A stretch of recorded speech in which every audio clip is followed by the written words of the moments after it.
Hello, this is Amal, and in this video, I will explain to you how you can resize and align the fields that are added to your signers to fill in.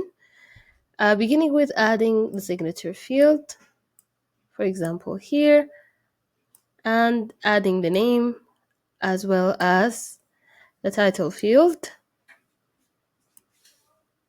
As you can see, after I added them to the document itself, they're not fully aligned and they need to be resized as well.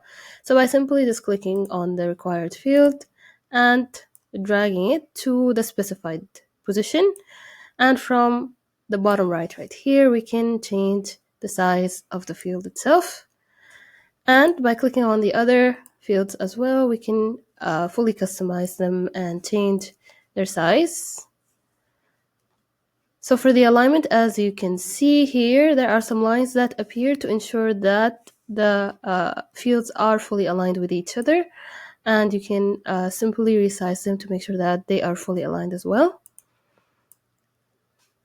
And now all of the fields are perfectly placed, aligned, and resized.